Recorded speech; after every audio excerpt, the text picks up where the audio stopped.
All right, I will call the meeting to order. If everyone could please rise for the Pledge of Allegiance.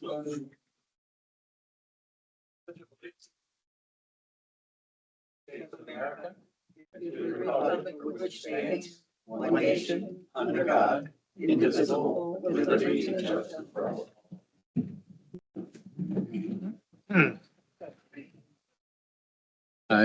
Please note we held an executive session prior to this evening's meeting for legal reasons. Next on the agenda, citizens by request. This is if anybody has a question about any agenda items, I will be moving up the mainline health. Oh, it looks like it's already moved up to the first agenda item. But at this time, anybody from public? Come on in.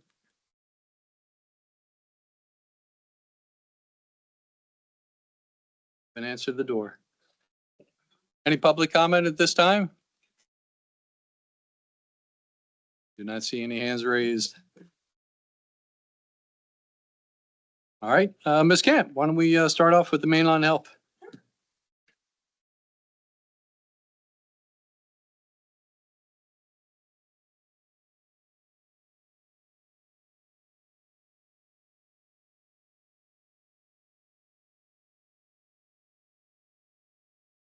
.5 acre parcel that will be subdivided off of a 61 acre parcel that we commonly refer to as the Lloyd Farm. It's at 5030 Horseshoe Pike. The conditional use decision in order dated June 12th, 2025. It has various conditions that the applicant must meet. They've been working through the subdivision land development process with your consultants. You have your consultants here as well from Arrow, County Associates. And obviously the PTMA, Gilmore and Associates, has also been reviewing the sewer. Planning Commission reviewed this at the October 21st meeting and made a recommendation that the board grant conditional preliminary final subdivision approval. And there were many conditions that the Planning Commission suggested, all of which have been incorporated into this draft motion. So this before you is a draft motion that would grant conditional preliminary final approval of the plan. There are several waivers that are identified that the applicant did go over with you, and there are numerous conditions of approval. I can go over those if you want me to briefly do that. The first one is that the subdivision land development have to comply with all relevant terms of the zoning ordinance, subdivision land development ordinance, and the stormwater ordinance, unless waivers are granted through this decision. Which again, there are a few subdivision ordinance and stormwater ordinance waivers that are identified on page 2 of the motion. Second is they have to comply with any outstanding comments in any of the last consultant review letters. So the Arrow review letters, Gilmore and Associate review letter, and Jones Associates review letters. Their most recent letters are all October 2025. We talked about this at the last meeting. So when requested by the township, but no later than 6 months after the medical center building is at 75% occupancy, which will be determined by the township, the applicant must conduct a post-development traffic study of all of the intersections that were included in their traffic impact study, including site access driveways, to determine actual trip generation rates for the site and to identify the actual volume distribution throughout the study area once Geo Carlson Boulevard is extended. The results of this study must be reviewed with TxDOT and the township traffic engineer to determine if additional mitigation is required. Then applicant is required to implement the additional mitigation measures. The next one is we talked a lot about what kind of control would happen at the new intersection of Geo Carlson Boulevard at Lloyd. The way the condition is written is the applicant shall install a two-way stop control for stop signs on the Geo Carlson Boulevard approach. At any point after the extension is open, if directed by the township, applicant must convert that intersection to an all-way stop control. So this gives absolute discretion to the township. Day one that it's open, if township engineer and township staff feel that it's not operating as efficiently as it should, you have the right to require them to install an all-way stop. If they keep it as a two-way stop, then we send notice to them and they must install a rapid rectangular flashing beacon for pedestrians crossing Lloyd Avenue.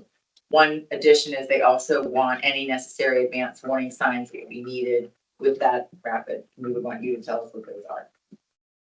And that has to be done within 1 year of the date that we tell them that two-way stop is going to be maintained.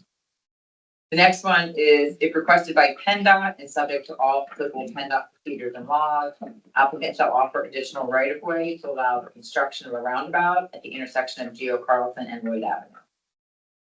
The plan must be signed by the current legal owner, Wild Meadows LLC, and any area that is where the applicant is building the Geo Carlson extension, that currently is owned by Wild Meadows. So the plans we have to make sure that the owner is granting the right for that to be built. So that entity has to sign the plan. Applicant has to obtain an easement and a recordable form from that owner, Wild Meadows LLC, because some of their facilities, if you recall, they have some stormwater management, and one of the conditions is asking them to put additional landscaping. So that's on lot 2, which will be retained by Wild Meadows. So we need to make sure that they have the property rights to put anything that's showing on lot 2 that's needed for their development. We need to see that easement agreement, otherwise they wouldn't be able to construct that. Applicant and Wild Meadows must sign the stormwater operations and maintenance agreement that our stormwater ordinance requires. Every developer has to sign that when they install stormwater management facilities. Because some of these facilities will be located on lot 2, not just the applicant, but Wild Meadows is going to have to sign that agreement. Applicant shall comply with all terms in the conditional use decision in order. Applicant shall revise the plan to add additional landscaping around the new basin proposed to be located south of Geo Carlson Boulevard extension. And the landscaping has to be similar to the landscaping that's proposed on the other basins that are built on their particular lot. And that basin has to be enclosed by fence. Applicant must continue to work with SEPTA to determine if a bus stop should be provided or would be provided along Manor Avenue frontage. If a bus stop is proposed to be added by SEPTA, before the township issues the final release of financial security, applicant must install the bus pad and a pedestrian connection from the bus pad to the building. And even if that isn't going to happen, they still have to revise the plan to add an easement in favor of the township to allow a future bus pad if and when it ever becomes necessary to do. Applicant has to coordinate with the township and develop a construction plan, which must be adhered to by all vehicles and equipment involved in the construction of the medical center building, including construction delivery, equipment, and contractors, to make sure that we're minimizing disruption to the traffic in the vicinity of the property. This plan must include appropriate times and locations for access by construction vehicles. And this plan must be approved by the township prior to the plan being released. The township staff, the township traffic engineer will coordinate and work with the applicant. They have to put schools in the area with the way the Right. traffic already is heavy there. This is going to be an important part to analyze and to be able to give direction on where construction vehicles are coming, what time they're coming, where they're putting or laying down, that kind of stuff. The plan has to be revised to add these certain things. The location of the crosswalk has to be moved to the north side of Geo Carlson Boulevard extension. They're going to remove a portion, they must remove a portion of the sidewalk along the avenue so that the sidewalk does not go all the way to the current intersection of Floyd. The plan has to, what they had proposed was 250 feet from the intersection of Rock Raymond and where the new Geo Carlson will hit Manor, go 250 feet. That's where the sidewalk will stop, and then it will turn internal to the site. So that was a dimension that they had provided that would make sense that you're not going all the way to the intersection. They're going to add a note that requires applicant and its successors and assigns to be perpetually responsible to maintain all landscaping that's installed on the plan. There was some discussion about that at the last meeting. They're going to move the location of the Welcome to Town sign to be at the intersection of Manor and Lloyd. Applicants shall install energy efficient lighting fixtures that meet the Illuminating Engineering Society illumination standards for commercial uses. The next condition was a condition that was drafted by Vince Pompo as the solicitor for the CTMA. And it's requiring them to obtain public sewer for the medical center, do 537 sewer facility planning module approval from DEP, and do basically what CTMA is requiring them to do to make sure they have public sewer. They have to pay a fee in lieu of open space in the amount of $123,975. And then the rest are just boilerplate, signing our development agreements, posting financial security, reimbursing the township for any fees that we have incurred in the review of this plan, providing a recorded copy of the plan to the township, obtaining all outside agency permits that would be needed. And that's really it. So happy to answer any questions on the proposed motion. I know that the board might have a few questions for the applicant, and I think that Lindsay wants to speak a little bit about the sewer. If you could do that, I know that's something they want to hear about. Right, well, Commissioners, do you want a question now or just have it Lindsay step on up? I am concerned about the sewer. Yeah. So why don't we move on there?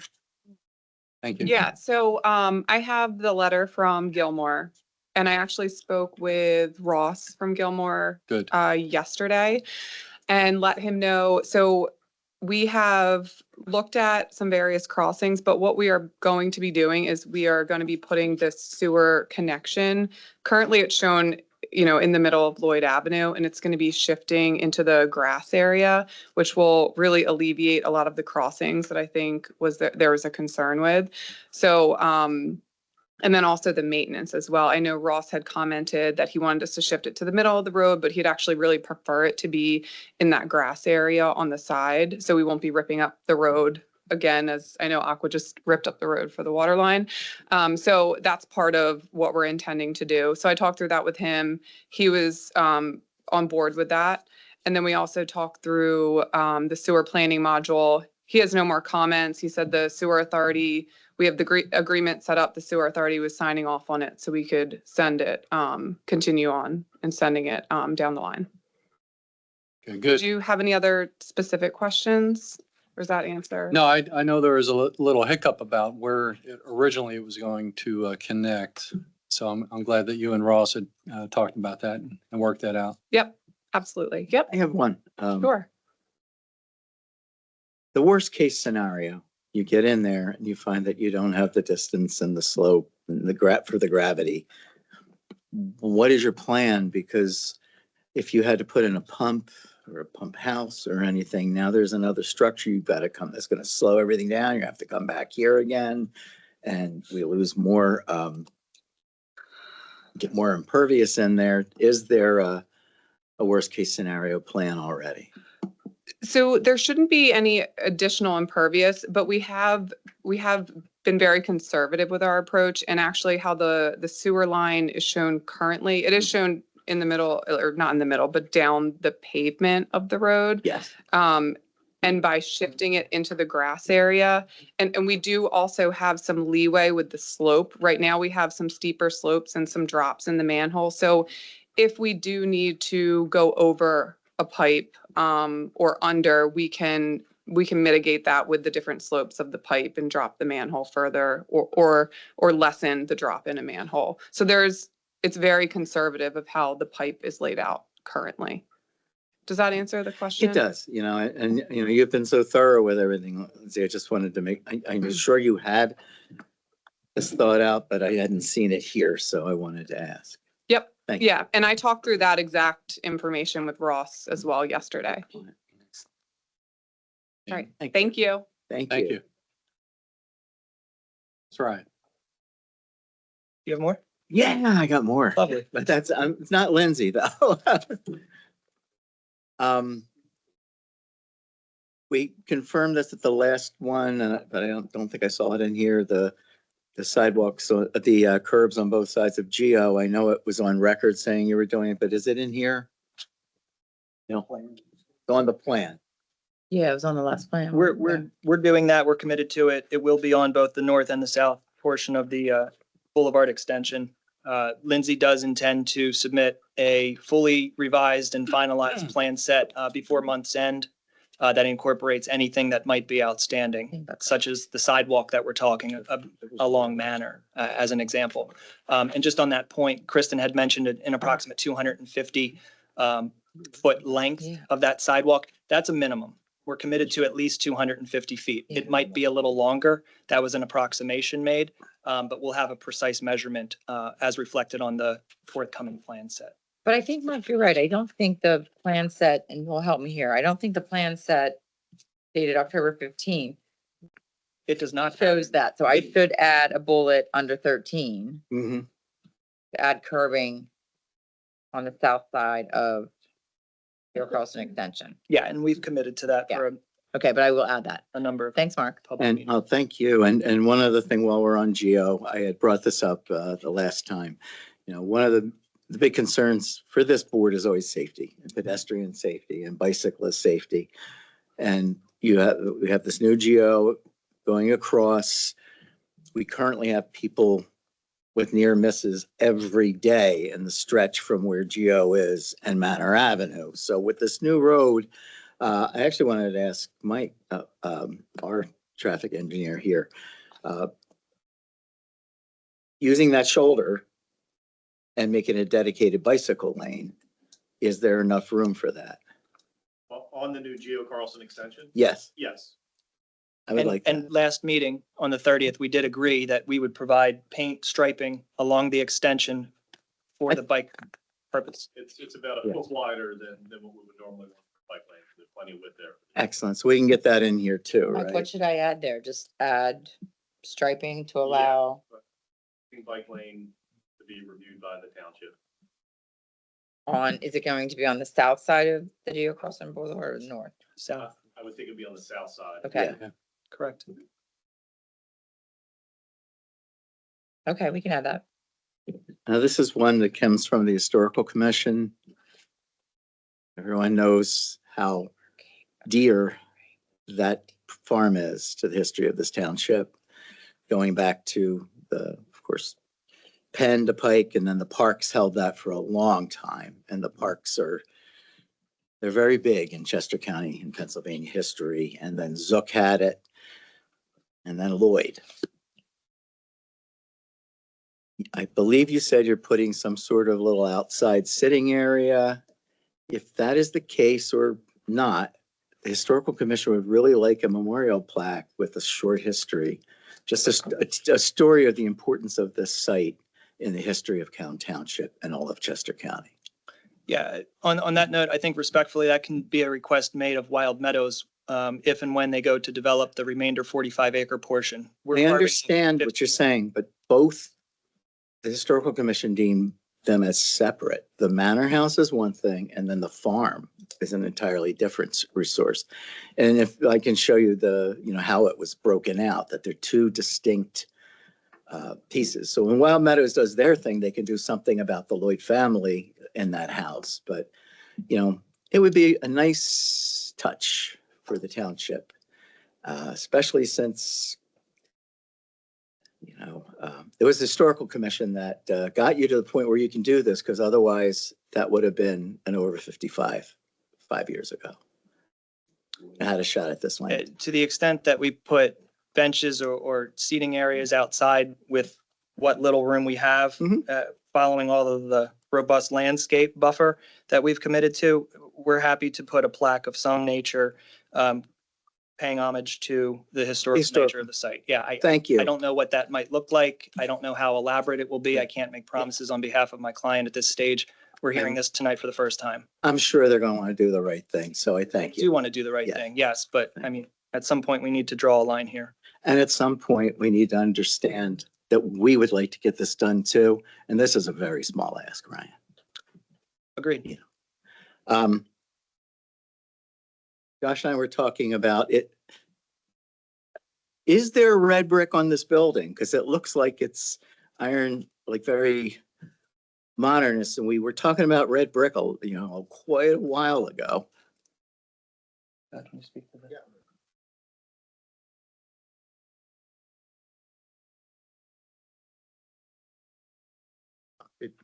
Pardon me. There is hi, it's, Scott Huff from Stantec.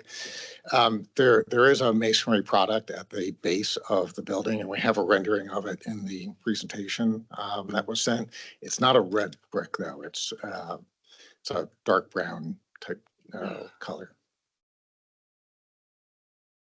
Thoughts? This is not Lincoln Highway. I know. That's This is not Lincoln Highway. Oh, we're so- very aware of that, Paul, but we're talking about you're coming from Downingtown, which is all Downingtown gray stone, Mhm. right up, and then there's brick at the manor. And then you've got this farm.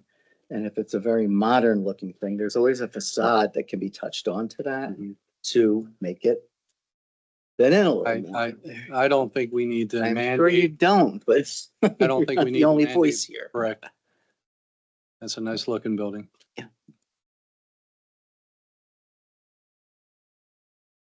We each have 20% of a vote here. I appreciate that. Yes. But you're And- 20%. I'm sure that they might be voting with you again, but here we are. Please don't say that we're not going to talk more about that. We can talk more about it if you want. What can you do?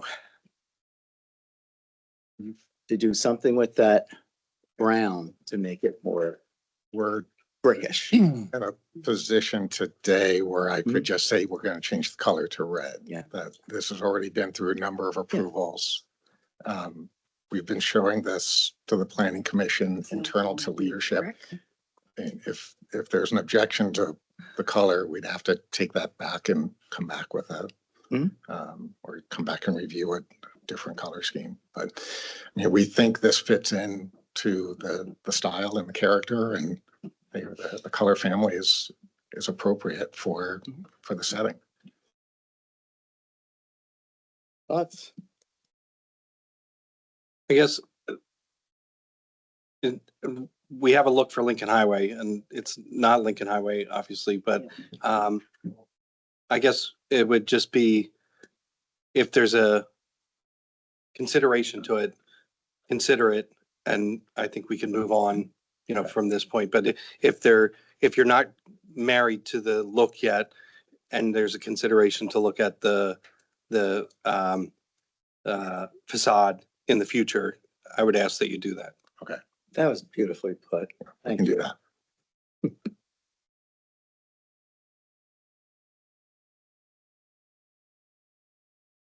Any other questions? Yeah, I have just one. Right. We keep talking about safety.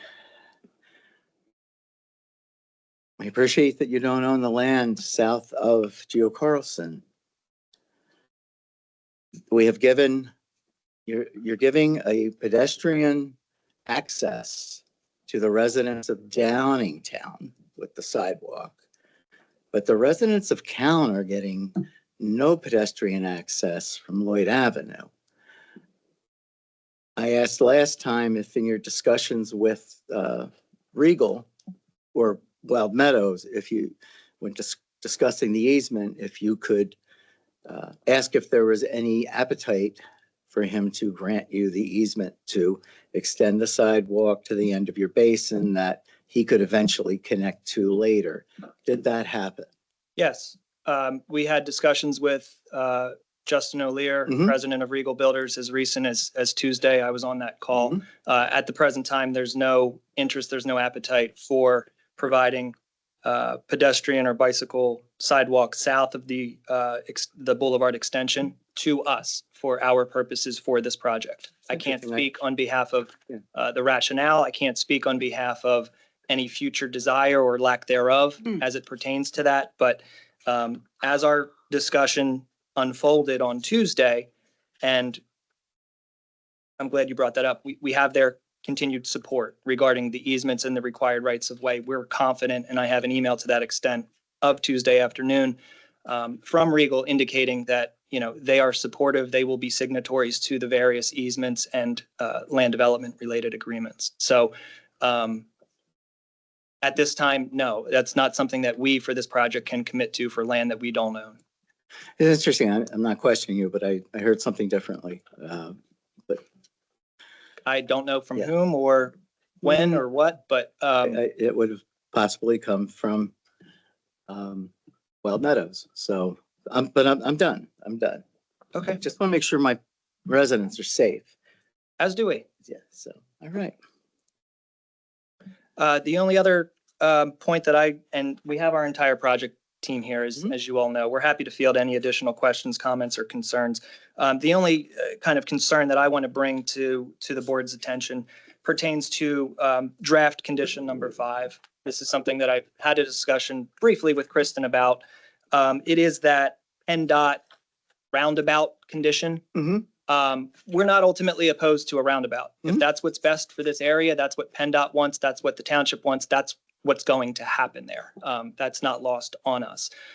What I do need to do is to protect Mainline Health and their purchase and their real property rights. Mhm. And the way that this condition is drafted, it gives a whole lot of discretion to PennDOT, which is fine, but it assumes that we are going to somehow grant either additional rights of way or land area to accommodate that roundabout. And that's not something that we're willing or able to sign off on or agree to. That's a condition that we would object to and we could not accept in its current form. Brian, the Something- way I worded it was subject to all applicable PennDOT procedures and laws. So if PennDOT has to follow law to be able to pay you for the right of way, then that's what that was intended to say.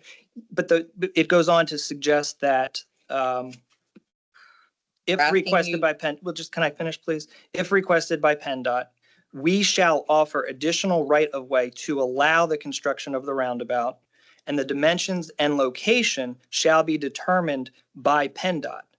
So that doesn't give us a say. That's almost, exactly what PennDOT does. When they Yeah. want your land for a right of way, they tell you how much they want and Yeah, they Ryan, offer you, Ryan, you're a lot smarter than me. they offer you but compensation. That's not a choice that anyone gets if PennDOT decides to do something. If they want to put a roundabout where my house is, I don't have a say in it. So I'm that's why aware. it's worded like that. I know, I think it could be worded a little more specifically to suggest that there's a process that must be followed that doesn't give PennDOT complete discretion, meaning we should be compensated for that land. That's Based- exactly what That's was meant by exactly what- applicable PennDOT procedures and laws. They are Well, if we could- required, you want me to say, I do. It would make us feel a whole lot more comfortable that way because to say At the- what? Tell me exactly what you wanted to say, because I'll determine whether that's appropriate.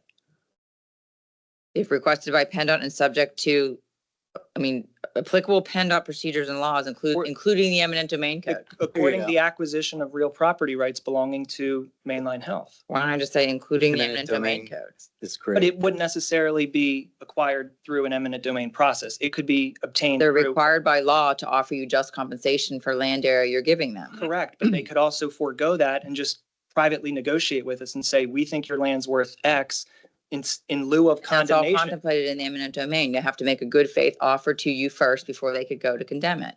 I just think that the way this is read, I don't want somebody years from now, when a roundabout is contemplated and pursued, to suggest that PennDOT has absolute discretion. And I understand that they do, but Yeah, they do.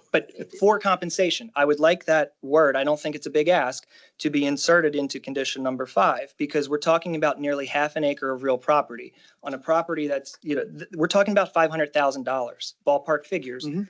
in land that Mainline Health would lose for a roundabout. And we're ultimately okay if that's what happens with this space.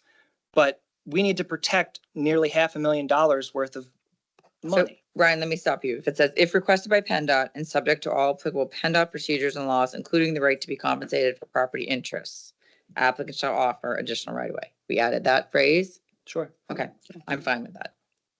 I think that's what PennDOT would be required to do, Yes. Fine. Thank you, Chris. if you guys are okay with it. Okay. So Ryan, one thing I did not bring up to them, and I wanted you to speak to that, was the 3 lights.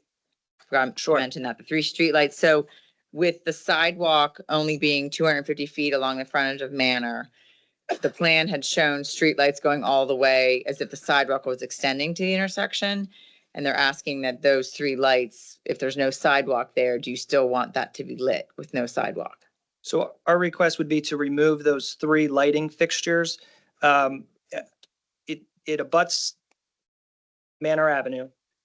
There would be no stretch of sidewalk connecting Lloyd and Manor from a sidewalk perspective. And what we don't want to do, and we've talked about this at 4 prior public meetings, is to encourage pedestrian activities in areas where it's unsafe.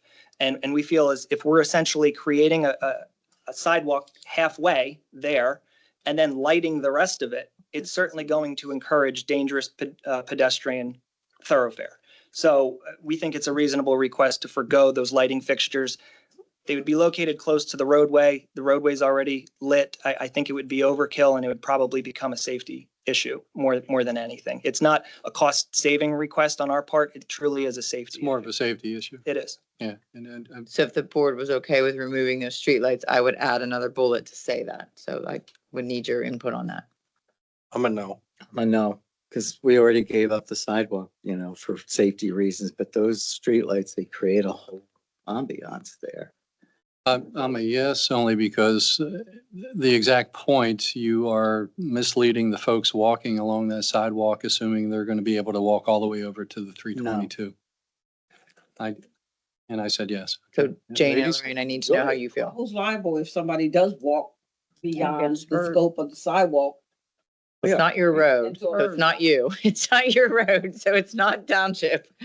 It's a PennDOT road. So, I mean, So PennDOT would be liable if somebody Well, walked off the sidewalk? no, and I don't- Continued on? it's not, I can't give you an answer to that, Lorraine, or I mean, Jane. It depends on the cause of the accident, to be honest. Hmm, So, That's a tough one. Well, we need a vote. Lighting is part of what sets a scene.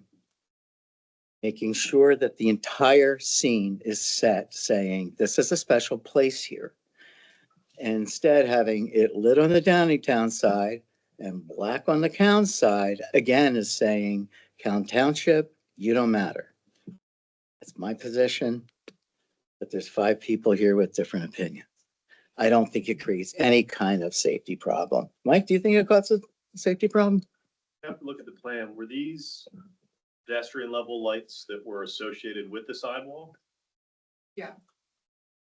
And I don't know if it's a safety concern, but it seems like the lights were sort of part and parcel with the sidewalk, Mhm. for more of a walking path and ambiance. I mean, you're still gonna have parking lot lighting just behind there. These lights seem to be specific to the sidewalk, so I would think that they would come out if the sidewalk wasn't there. Mark, would be my thought on it. Thank you. Thank you. so Jane and Lorraine, I need to know how you feel, so I know what to do with it. I'm probably the same. So keep the streetlights in. I mean, But to leave it or to get rid of it? They're asking whether you would agree that they could remove the 3 streetlights that are on the portion of the sidewalk that's being removed along Manor, And just remove them because there's no, because there's no sidewalk. I would think, why would you light an area that doesn't need lighting? I would say they could Okay. take them down. Okay, well, it's 3-2, so. 3-2, it's a no. All right, so the additions that I have to the motion that I circulated based on the conversation, just so we're clear, is in condition 4, we're adding that in addition to if the rapid rectangular flashing beacon is needed, they will also add any necessary advanced warning signs. In condition 5, we're going to add the phrase, including the right to be compensated for property interests. In condition 13, we're going to add 2 bullet points. One is that to make it clear that they're adding curbing on the south side of the Geo Carlson Boulevard Yes. extension. And they're adding striping on the south side of the Geo Carlson Boulevard extension to demarcate a bike lane. And the specifications of that must be approved by the township traffic engineer. So those are the additions that I have based on the conversation this evening. Is there anything else that the board had any concerns or issues with? I didn't have a concern, but there was, because I want to get this voted on. Oh, yeah, because Oh, and the Ryan, commemorative map, excuse me, I missed they will install a commemorative plaque somewhere on the outside if there's a courtyard area acknowledging the history of the property. That was the other thing to add. but I just wanted to make sure, because, Ryan wanted the language changed about the roundabout. So it's very clear in there that this would be PennDOT's Mhm. responsibility and not ours, because he wanted to make sure that Yeah. we weren't that I want to make sure we're not getting Yeah. stuck with the bill either. It is that way. It's worded that way. Thank you. Okay. Kristen, just with regard to the rapid flashing beacon condition, we appreciate how that was crafted. That's a conversation I had with Kristen. We've given considerable thought to that. We appreciate the 1-year timeframe to install upon receiving notice. One thing Matt Hammond brought to my attention is, sometimes it could potentially take longer than a year, as crazy as that sounds. So I would just hope that there would be some extension available to the extent that we can demonstrate good faith efforts to meet that 1-year timeframe. I think that probably goes without saying, given our relationship with the township, but I just wanted to bring that to light here tonight. To word it.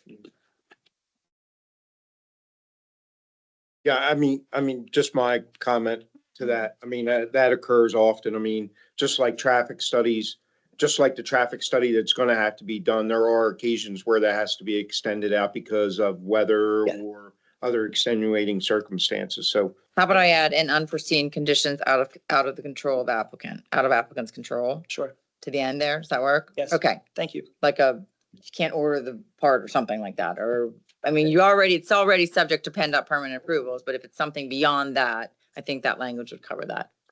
I will say that if you're working with this guy, he's ultimately reasonable, but he says he's gonna retire soon. So I don't know. We have to put that in there. in Been case- saying that for years. Yeah. Excuse me, do we have to put any conditions about construction, safety and accessibility in and around residential areas and school districts during? There is a condition that speaks to working out the construction plan. Okay. And the township determining that. So yes, that's careful. We don't have the details of that yet, Jane, but that's something they have to coordinate with staff and the township traffic engineer. And that will be determined before a shovel hits the ground. It will. That's an important process in this procedure, and sequencing will play a pivotal role, and we're going to have to work closely with the township Okay. to figure that out. Excellent. Okay, we good? Yeah. Comfortable? Right, anything else? That's it. Thank you all very much. All right, You. thank Don't need a motion. Well, can I reach out for public comment at this time? Sure, that makes sense. Reach out, any public comment? Cheryl, I know you had your hand raised earlier. Come on up to the mic. We are recording for Cheryl prosperity. Spalding, 406 Lloyd Avenue. It's unfortunate that we got all the way to this point without really ever discussing what this building looked like. We've talked about the height of it, we've talked about all the floors, we've talked about what's inside of it, everything else, but we've never had actually a thorough discussion on the building exterior. And I don't have a particular problem with the building exterior, except to say, this building looks very much like the Concordville building. Very much like it, but the Concordville property and the building that is there is nothing within a quarter mile anywhere, maybe a half a mile, anywhere around that building that is residential, nothing. It is all Route 1, it is all auto dealerships, it's a modern building and it fits in that criteria. I don't think it fits as nicely in this one. And since you have St. Martha's there, I think it would take very little to change the facade colors to make that building fit in much better than it does. And I think the cost of that is practically peanuts. And I think it certainly would make the residents a lot happier. A yellow gold building there no, it's just not going to fit. The second thing is two things. I really agree with you, which is rare, quite frankly. But I'm not happy with the language. Mark, I can't hear Cheryl with you. I can't hear Cheryl with you talking. Yeah. So it's all right. I'm really uncomfortable with the pressure on the issue of the $500,000 that they could lose if there was a roundabout. It is not I don't know how you go out of your way to be sure that that's true, that we're protected. But I'm not comfortable with you even ask that question. It's not my problem as a resident to pay you for the land that you lose to PennDOT, over whom none of us have any control. Thank you. But I want to be absolutely sure it's very, very clear. Yeah, no, he just wanted to make sure that we weren't imposing a condition saying that you have to give your land and PennDOT doesn't have to pay you for it. That's all he was trying to We protect. couldn't do that anyway. I thought that the way I worded it was It fine, was. but I understand his I get concern. it. I'm just It's a saying. lot of money, so it's fine. I think we came to a common ground. I understand. I just think Yeah. it speaks of an attitude when people ask for things that are beyond rational. And my third thing is, And I'm come back to this because my office window looks out on Lloyd Avenue and I watch all those kids and all those moms and dads and all those little buggies go down Lloyd Avenue. And we still have no way to get sidewalks. I don't know if this is still possible, although it used to be possible. If we've given up sidewalks, and I think we did, we gave up sidewalks from Geo Carlson out to 322, correct? Yep. Fine, then you give us the money in lieu of those sidewalks, and we can go to Regal, whoever owns that property now, and get that piece of sidewalk in. And all you need is the piece from Geo Carlson to Copeland Run. And then you connect to that park. Then the problem's gone. Can we still do in lieu of? I mean, it's, they agreed to waive it. We don't really have an in lieu of program for sidewalks, but it's something that. But we used to have in lieu of, we did a lot of in lieu Yeah, of we in this did. township. Yeah, I mean, you definitely do, you have open space in lieu of, I mean, that's a board conversation. I think part of it was that there have been discussions with Wild Meadows that there is a future plan for them to put their own sidewalk in. Yeah, but that's fine. That could be 5-10 years from now. No, I think that there's been discussions that it's going to happen sooner rather than later, Well, the so. good thing about in lieu of money is once you have the money, you can go do it. I would ask that the board put that in as a request. We're every day, it was bad enough Failing as it wage. is. Mhm. Now add 500 cars. Yeah. And you tell me that If some that- child and some mom with that buggy going down Lloyd Avenue is not gonna get hit by a car. It's gonna happen. The township also doesn't have the property interest, so we'd have to condemn the easement if the property owner didn't grant it. Well. So we the can money ask. wouldn't, yeah. I'm not asking you to condemn it. I'm saying if we have the money, we can ask. If we don't have the money, then residents have to pay for it and they don't. All Yeah, I'm the only saying other is- thing is that if the township has to go install it, the cost to do so is much more than the cost for the private developer to do it, because we have to pay prevailing wages. Yeah, I understand. And get all the But- necessary permits. So it would be a lot more than What the we- actual cost of what they would have to do to install it on Lloyd. I get that. Okay. But it would help fund. So that's just mine. Thank you, Cheryl. Thank you. Any other public comment? Yes? Misha? Greenie, I live on 103 Airwood Drive in Downingtown. I'm sorry, I'm a little upset because I heard that we're not going to get a sidewalk on Lloyd. Is that true? I don't want to, I have to stand here because I can't see the people I'm talking to. Tell me why we are not getting a sidewalk on Lloyd Avenue. Just tell me in 2 sentences why. We've been fine tuning this plan for the better part of the year. And we have had in excess of half a dozen public information sessions and public meetings. And that is where we have collectively landed. We were open to input from the public throughout this entire process. We've had to implement things that we never imagined having to implement. There are sidewalks being installed along other roadways that we are having to construct. And I feel like it's probably accurate to suggest that the public as a whole, through this process, felt it more important to have a very plentiful vegetative buffer along the Lloyd Avenue stretch than sidewalk leading to an intersection where traffic engineers from both the township and from the project have deemed that intersection not pedestrian friendly and not an intersection that pedestrians should be approaching and crossing Route 322. So I think a lot of consideration went into Lloyd Avenue sidewalks, and that's tonight where the project stands, and that's how the plans have been crafted. It's not acceptable.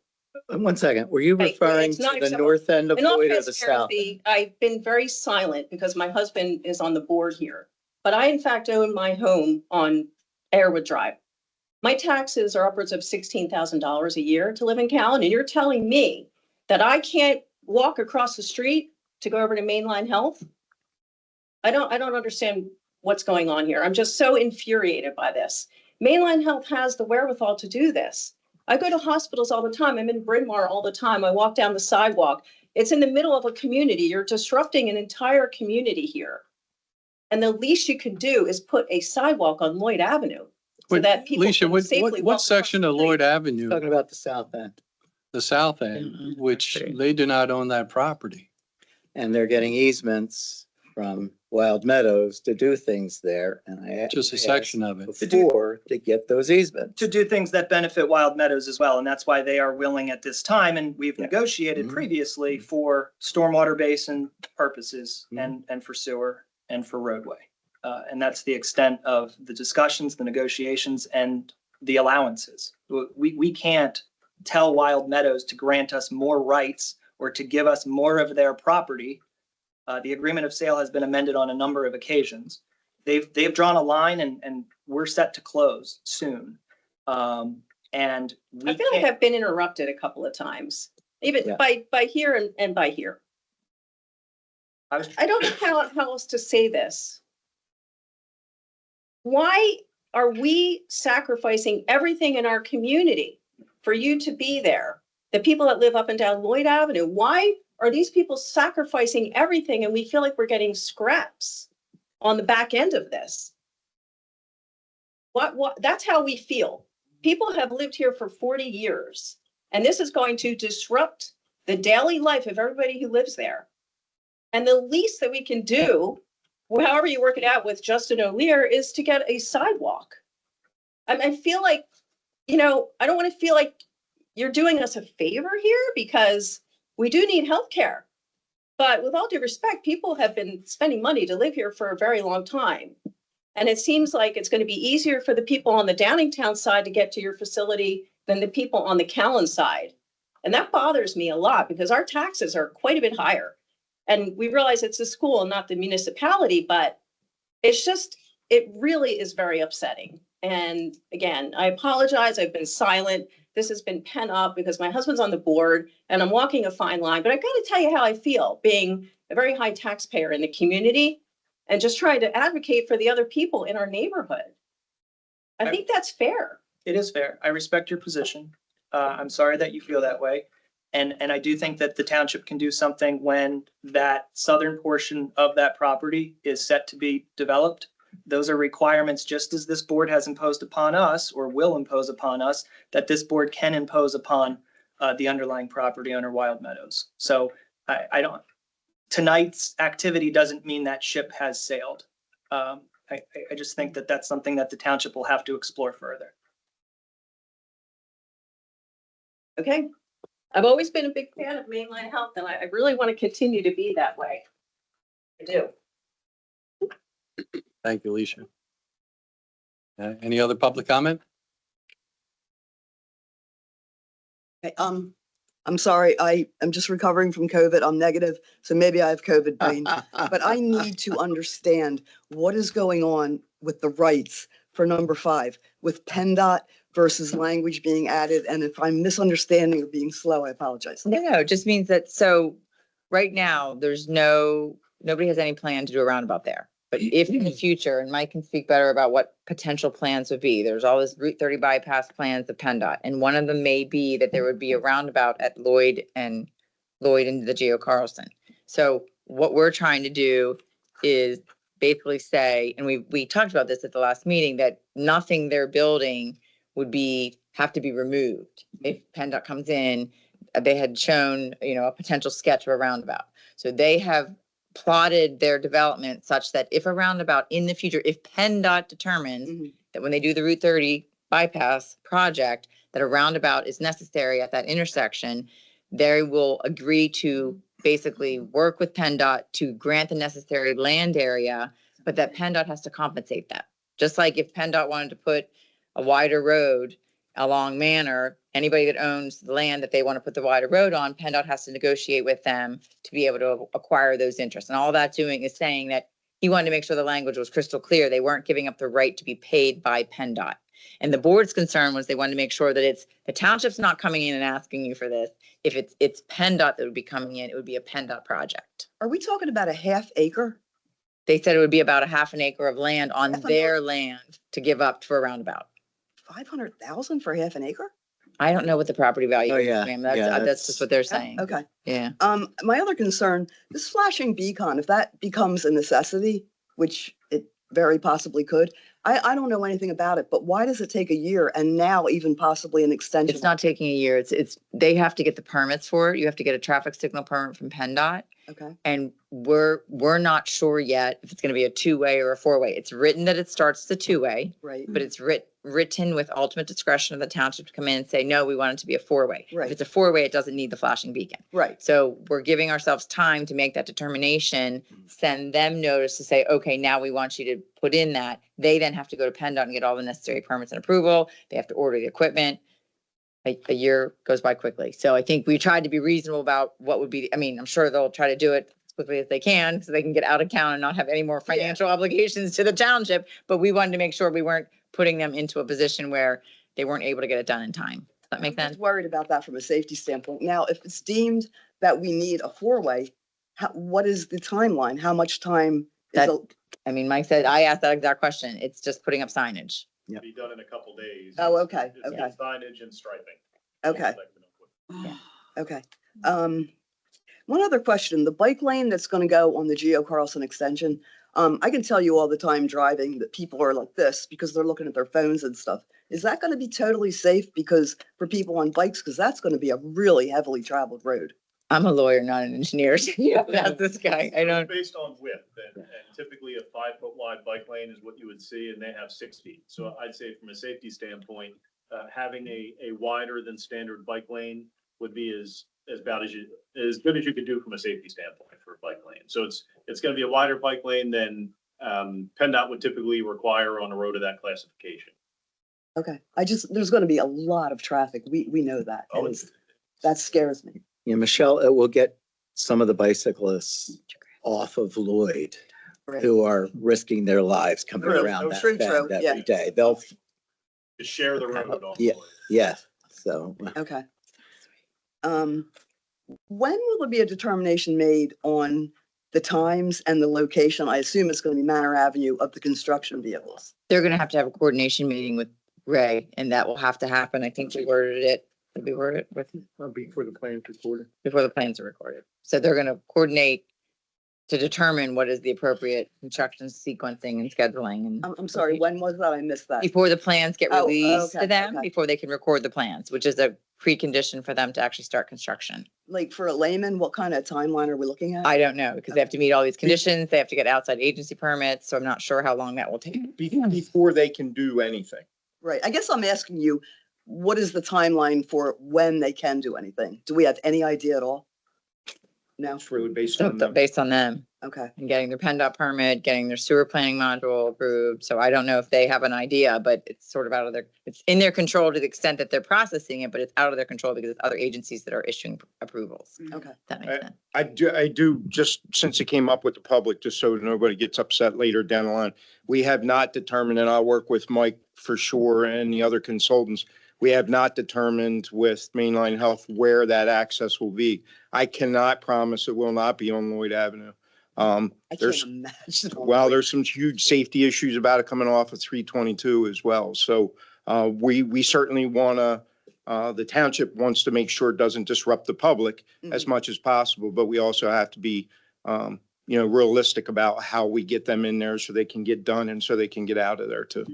Who makes that determination? We do. Okay. Yep. Okay, I think that's it. Thank you. All right, thank you. Thank you. Thank you. Any other public comment? All right, none at this time.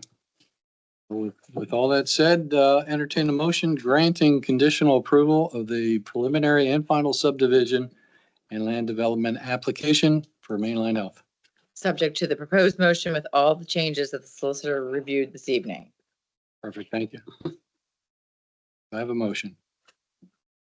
So moved. So moved. Second. Moved by Commissioner Young, second by Commissioner Evans. All in favor, say aye. Aye. Aye. Motion passes 5-0. Thank you very much. Congratulations.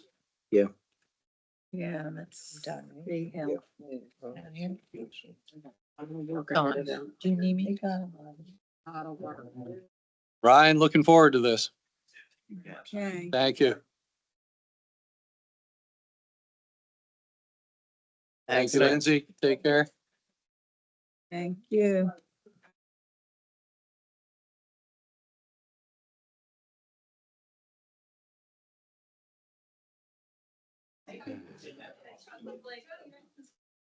When you're going back to get the brownies. Mhm. Yeah. Better run. Hey, Mark. Yeah. Go out the escape door. I'll fall across the floor. There's a little doggy door down there.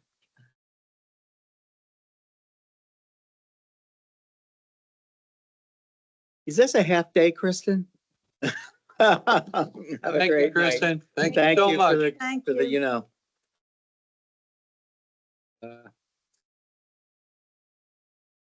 You want to do the paving program first and then switch back up? Yeah, exactly. Might as well take care of that. We're moving to 2.1, the 2025 paving program update from our township manager. Good evening. Thank you, Commissioners. The 2025 road program has more or less been completed. There's a few final punch list items to go over. And of course, Director Huggins can speak to the quality of the work that was done. But the first payment request is being submitted by Ross Gilmore for a total of $242,581.60. This will be paid for by liquid fuels primarily. Commissioners, any comments, questions on this? Donnie, you want to chime in on it? Is there? Yeah, though, Read the wrong. with Gilmore Group, we went over the punch list. Everything looks satisfactory on the one side over on, off of Hazelwood. Mhm. Everything off of East Emeryville and Summit is done. So next week they will be starting the ADA ramps and putting all that stuff in. Guy rails done and everything. So everything's up to par and looks good. All right. I want to apologize. I misread the total. It is $218,324.44 with the remaining $24,258.16 is going to be retained for the completion of the work. Thank you. Commissioners, any comments? At this time, anyone here in the township building, residents? No hands raised. Entertain a motion to approve the payment application number 1. Move. So Second. moved by Commissioner Kennedy, second by Commissioner Tindaro. All in favor, say aye. Aye. Motion passes 5-0. Mm. And I guess we can jump right back up to the 2026 budget presentation. I think we have a group effort here between Lisa, Don. Josh. Good evening, Commissioners. Thank you, Jessica. We are here tonight to present the proposed 2026 budget for Cowan Township. A very lengthy process this year, a lot going on, but happy to report that we have a balanced budget that hopefully will be approved December 11th. All right. So to get started, excuse me, I just want to say there's several different highlights throughout the presentation. General fund operations, which is the bulk of our annual tax bill. Also includes the stormwater fund, which is, I guess we started that last year or the year before. Noted projects, past, present, and future. Always something going on in the township to make it better and beautify it as well. Fire tax and EMS services, obviously essential services to the community, and sewer and trash. What can we say about that? The revenue sources that we generally acquire from our tax bill.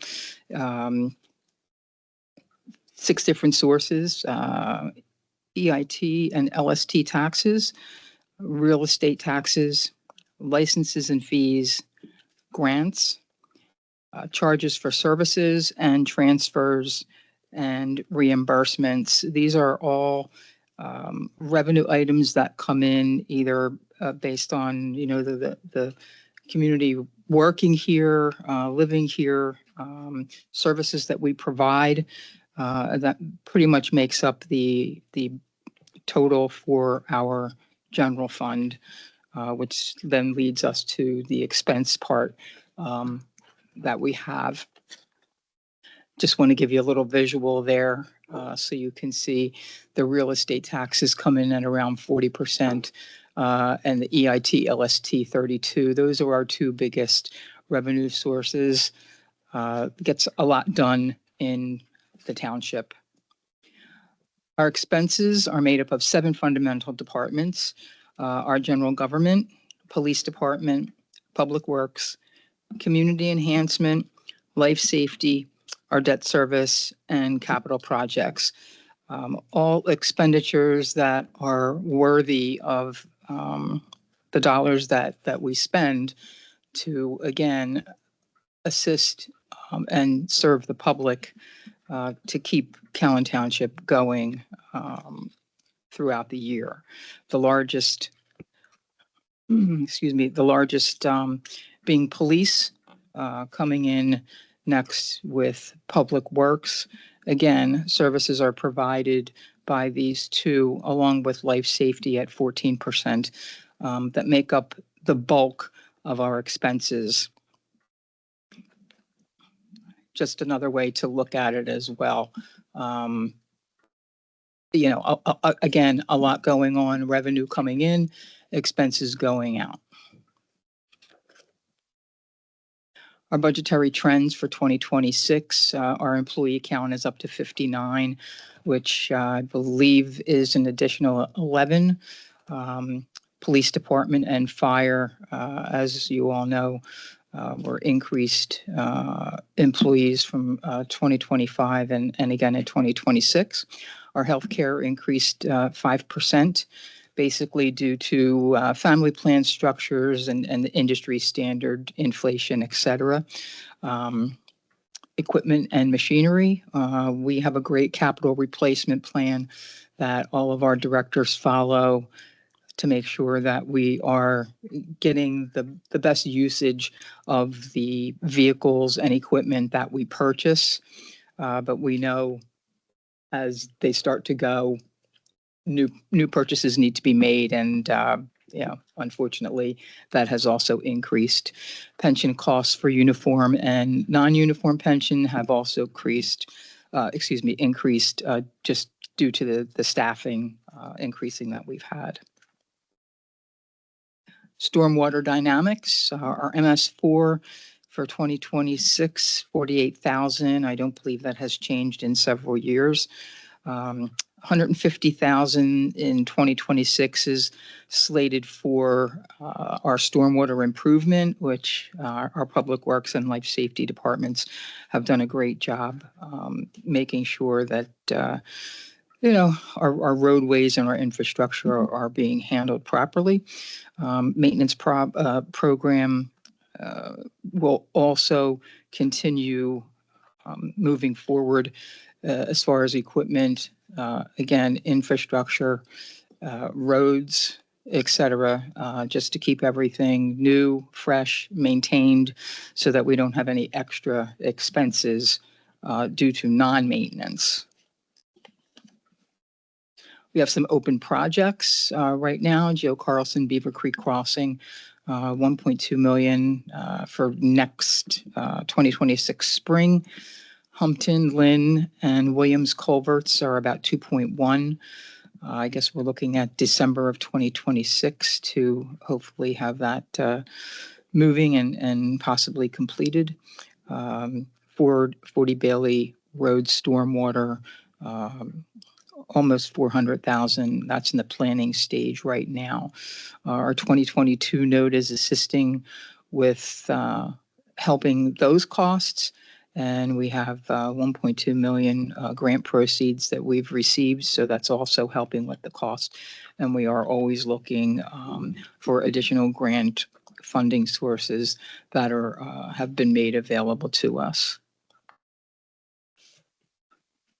For 2026, we're looking at Beaver Creek Trail, segment 5, and that's going to be from Lloyd down to Downingtown That's 945,000.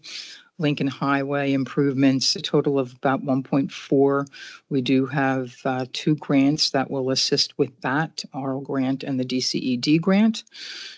The 2026 road resurfacing program that comes from, that's 350,000. That comes from our state aid, which we gladly accept when the state gives that to us.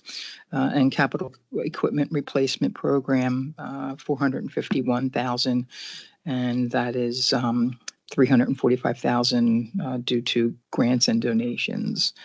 So we are on board with that. Our fire tax information. Moving forward, I believe we are, as I guess we started this 2 years ago, Ray? I can't remember. It's a in the 2023, 2024. For public safety, we all know that that's non-negotiable, and our firefighters are the first, in the line of defense for fire, medical, et cetera. We now have full-time firefighters. We're basically doing career staffing so that we are available to assist 24/7.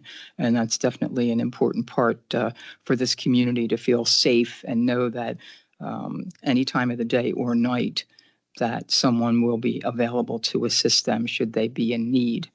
Our risk profile, population growth and density, the residential situation is just increasing. We need elevated services there.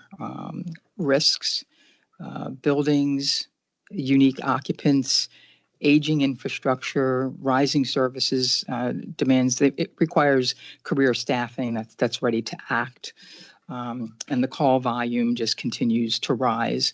So we want to make sure that we are at a good staffing level to provide those services so that doesn't fall.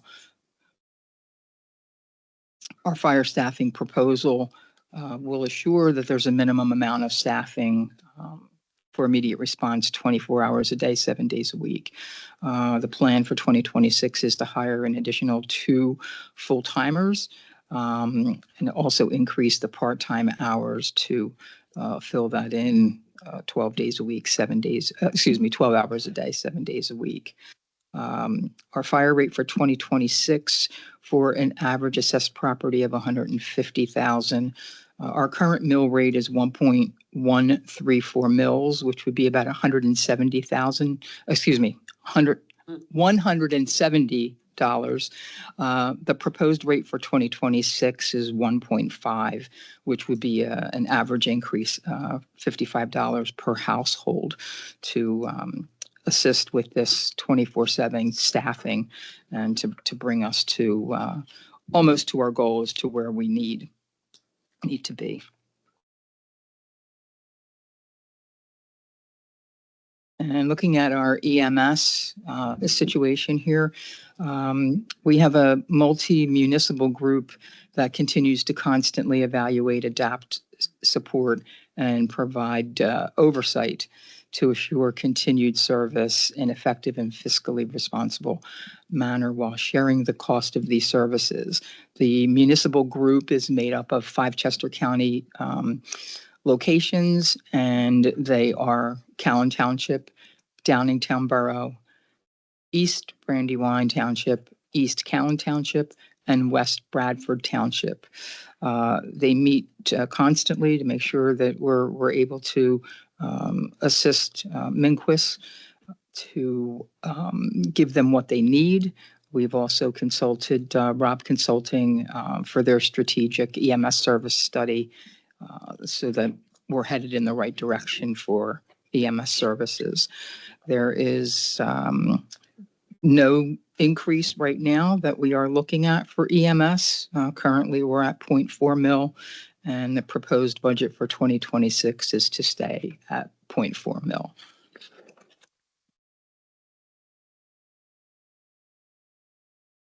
Moving on to our solid waste, there will be a slight increase of $1 per billing or $6 a year.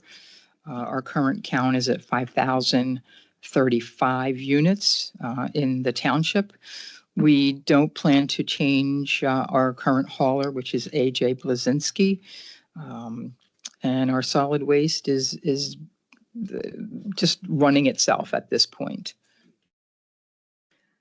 Our sewer operations, DARA costs unfortunately are increasing just about $80,000 from 2025 to 2026. Our PA water is also increasing from 625,000 to 720,000. So two slight increases there. CTMA also has liability insurance increasing about 11%. With all those increases being said, we were able to hold it again to $1 per billing or $6 annually for our sewer operations. Our proposed budget for the 2026 year, we are looking at general fund 4.5 mil, our debt service at 0.44 mil, fire 1.5, and EMS at 0.4. We are the total for 2026 proposed for Callan would be 6.84 mil. The Coatesville School District is currently at 44.364, and that runs, I guess, half year, July-ish to July 2025, 2026. Chesco is currently at 5.164 for 2025. I have not received, unfortunately, what their proposed budget is for 2026 to compare. So as soon as I get that, I'll make sure that I pass that along to the board as well. We plan to display this budget right after the meeting or tomorrow, and it will be advertised on the 14th. If there's any questions, please feel free to give our township manager a call or an email. Yeah. Just again, a pie chart as to where the taxes are actually coming from for the residents of Callan Township. School district, again, is a huge part of that big bubble. Chester County, again, with the 2025, we'll change that as soon as we get any kind of notification as to what they're proposed. And the 2026 Callan Township tax rate is made up of the four taxes: general fund, debt service, fire, and EMS. Just another way to look at it on the bar chart there. Chester County on top, Coatesville School District, and then Callan Township on the bottom. Again, average assessed property of 150,000 would be for the 2026 Callan tax estimated tax would be about $1,026. And you can also see what the Chester County and what the school district taxes would be for an average assessed home of 150,000. That is the presentation for the board and the residents of Callan Township for 2026. I'm open to any questions or comments. Thank you, Lisa. My pleasure. Very good.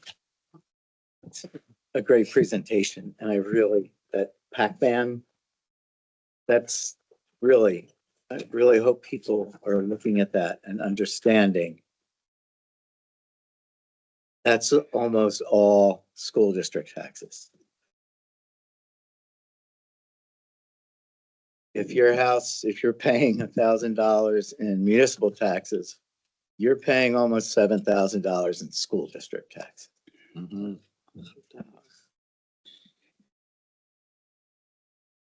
All right, Don, did you chime in? Just to add a little bit of excellent presentation as always, of course. Some of the challenges we faced this year as we had a meeting with the county, and we were surprised that some of our assessment values were coming in lower especially for some larger commercial properties. So we have had quite a few appeals of the assessed value of property be approved, which does equate to less revenue in total coming into the township. Also, some of the larger development projects are not coming online yet in terms of the revenue being generated into the township. So that will balance out at some point down the road. But those are two of the factors. The other is with the fire tax.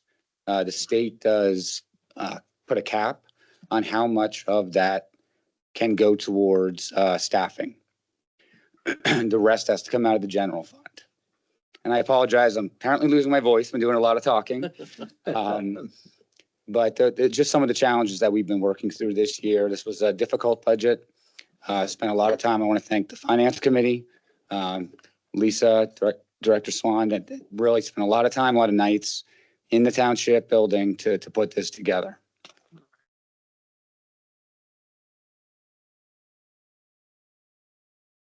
Excuse me, Lisa. There's just a small error on, I think it's on page 5 and page 6, just before we make it public. For the police department, it's showing a percentage of 43%, but on the graph, it's showing 44%. So just, I see it. Okay. Good catch.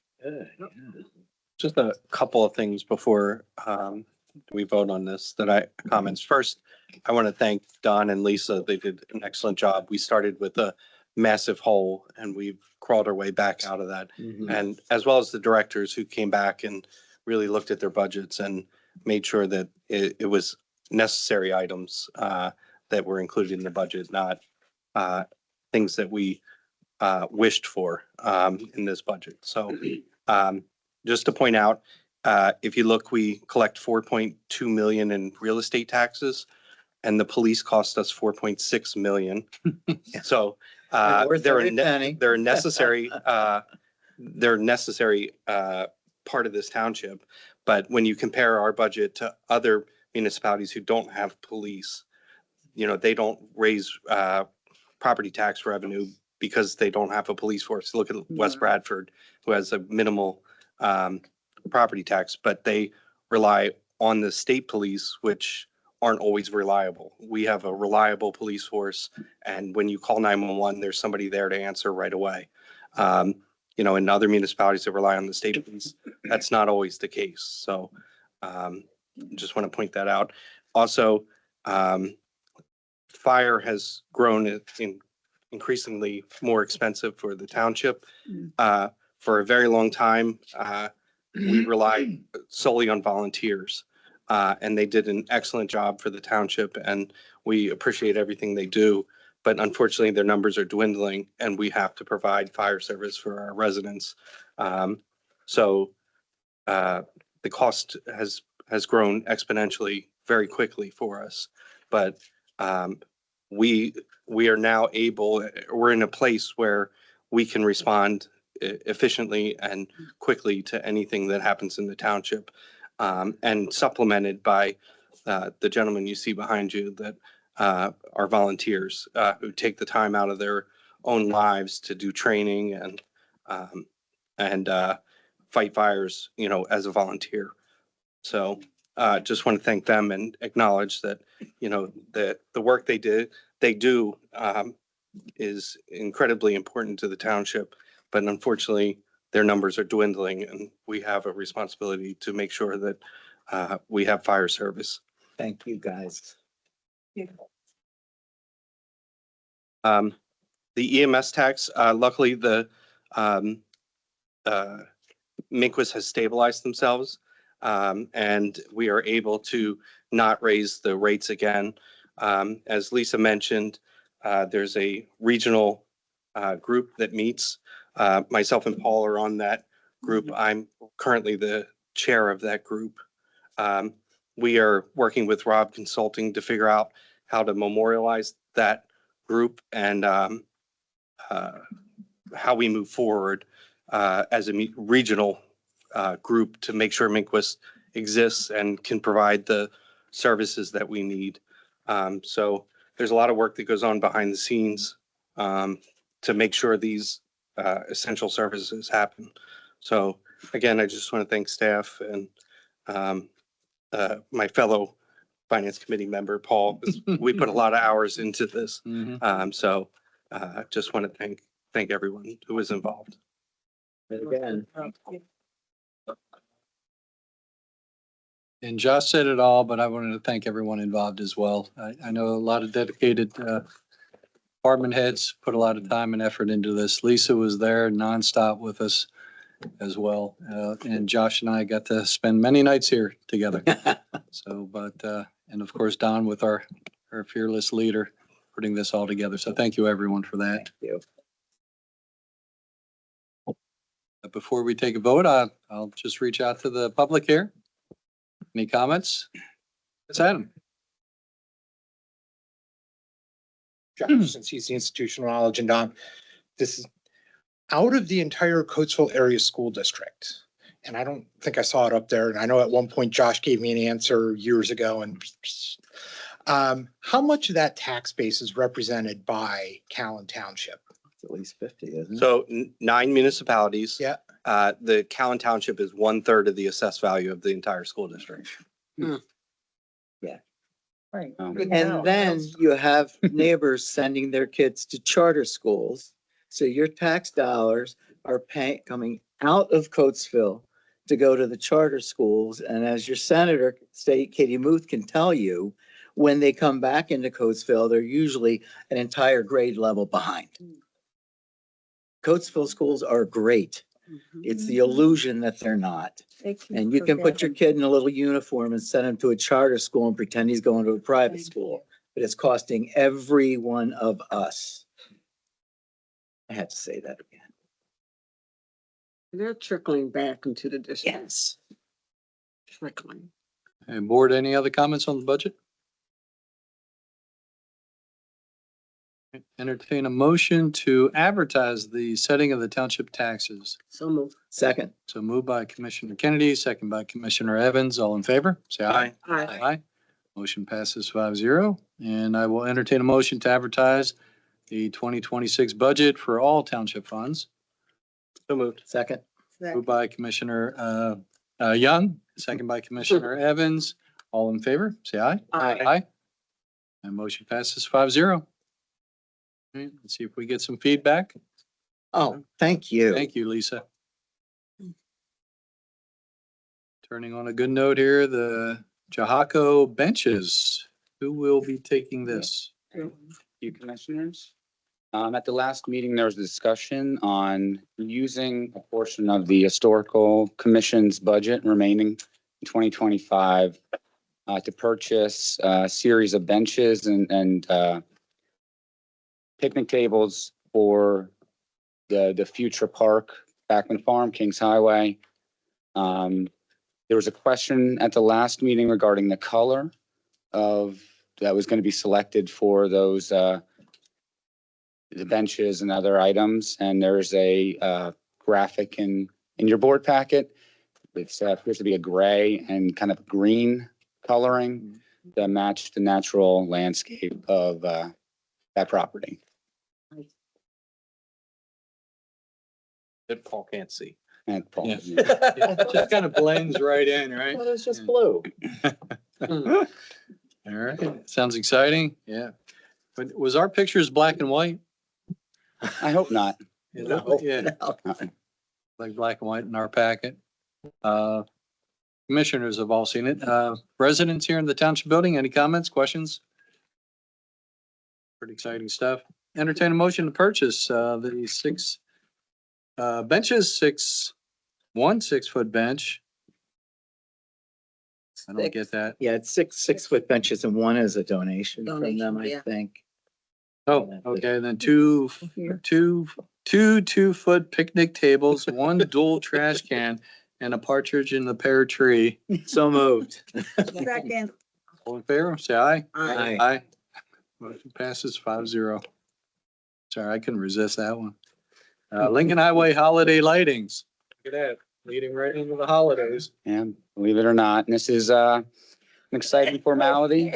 Just wanted to provide an update and if the board would like to make a motion to approve, we would be hanging the holiday lights on Lincoln Highway and flipping the switch at some point in the very near future.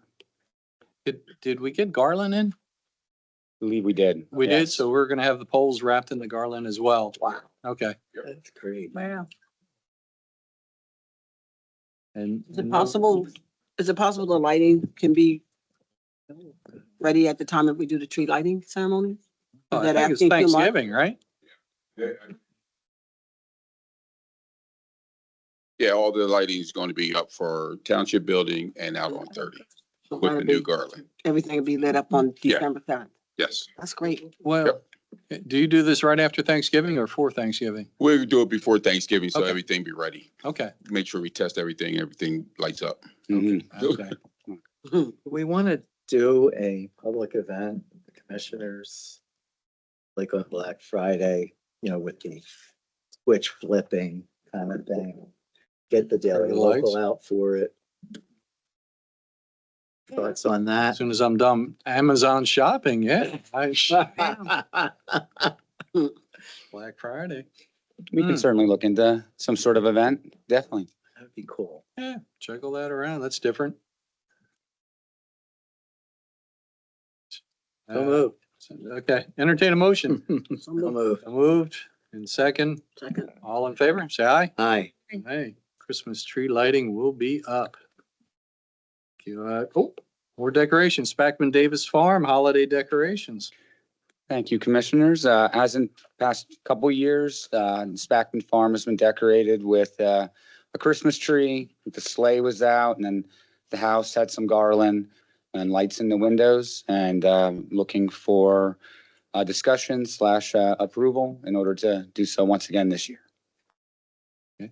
With the Historical Commission is jumping on this? It's the Historical Commission and friends. So we Okay. ended up with some Parks and Rec and a couple Right. people from OCHS. We have fun doing it. That's Okay. nice. I think it's December 12th, 6th is the date What's the it's a date? Saturday, December 6th.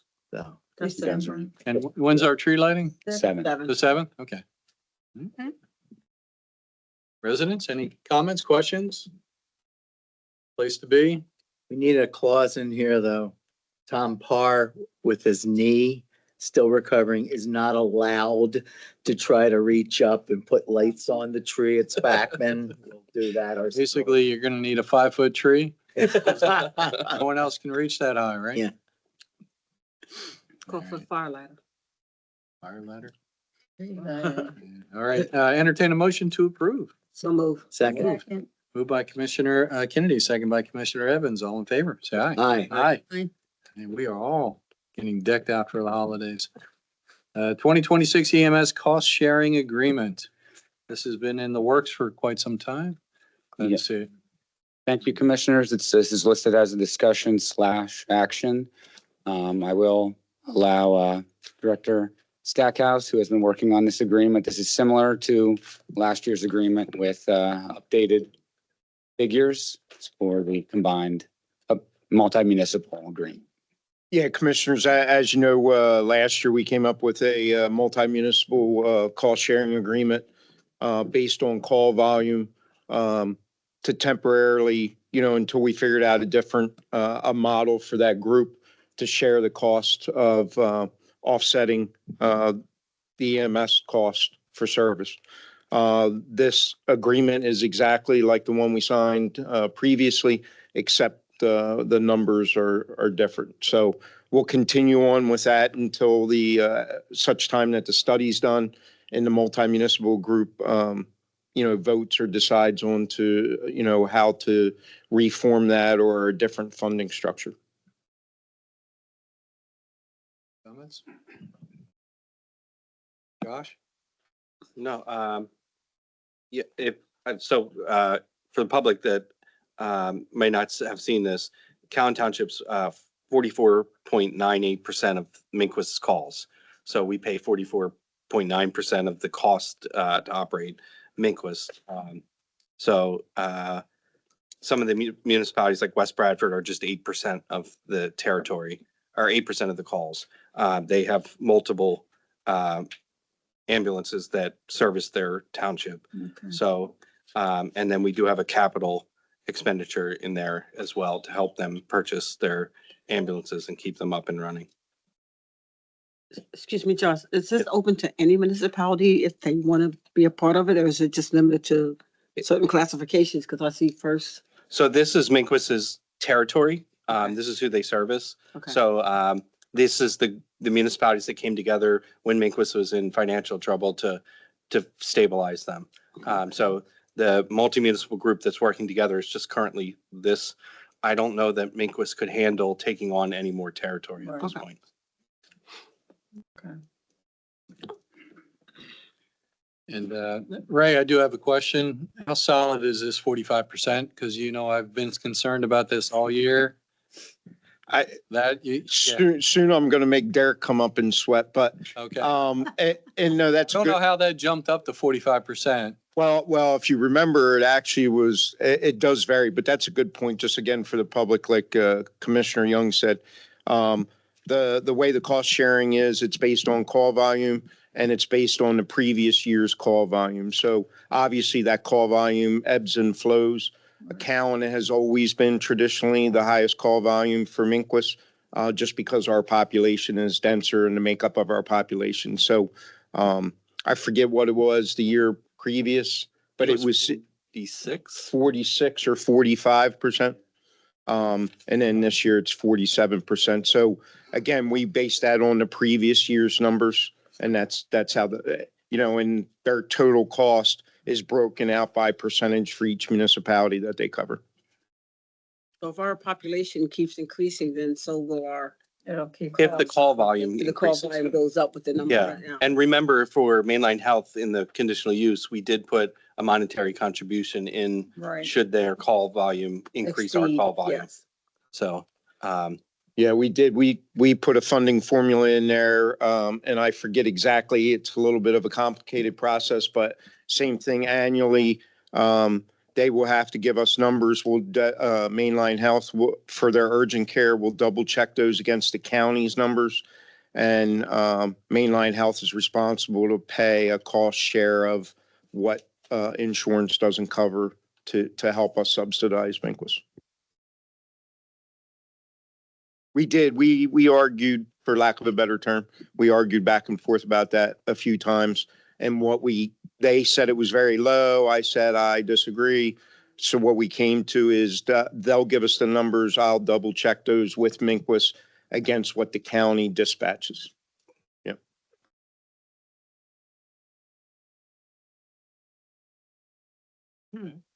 Any other comments, questions? We need to vote on this evening?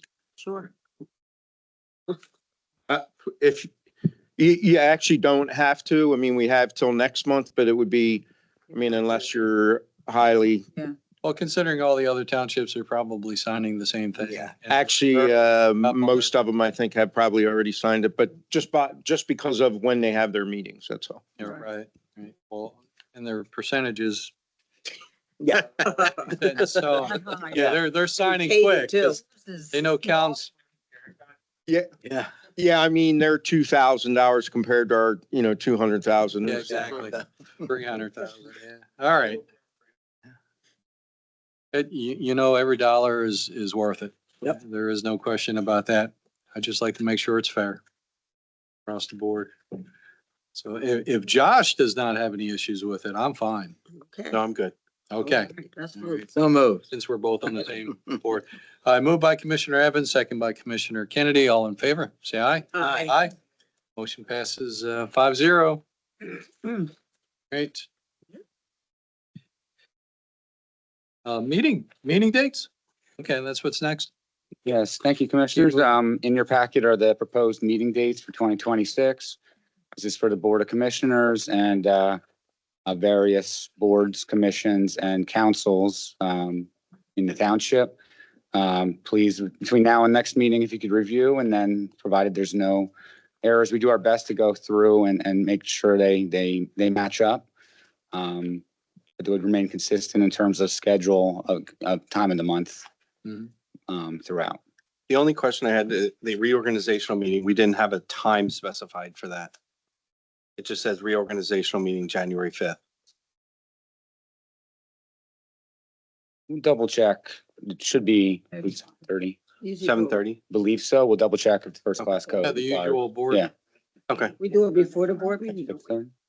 That is the board meeting. It's just a reorg. That's all it I is. gotta have the cake here. Well, and swearing in our new man.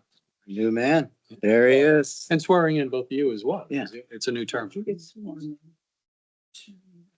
Yeah, 7:30, just make sure that's updated. We'll confirm. It may be in the first class township code. I believe there may be a special time that's required Oh, for swearing okay. in. But I don't think there is, because we've always done it at 7. Okay. We always did it a half hour earlier, but 7:30 is fine with me. That's fine time too. we can look back at the past. Oh, yeah, we can vote on it next meeting. Yeah. Yes. Great. We have Mainline Health coming in next meeting. Next meeting, it'll be like 15 minutes. So we're just discussing that one. Yeah. Can't I Organization. What time is the reorganization meeting? Well, that's what we're Right there. gonna, 7 or 7:30, we're gonna have that for next meeting. Possibly, yeah.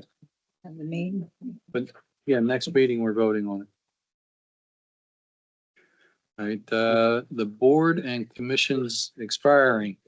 So we do have a couple positions opening up. Don, you want to take this, just make a couple comments? Absolutely. Thank you, commissioners. In the past with boards and commissions expiring, my view is it's an expiration of the time served. I know I've had success in requesting that anyone interested in serving again, reapply.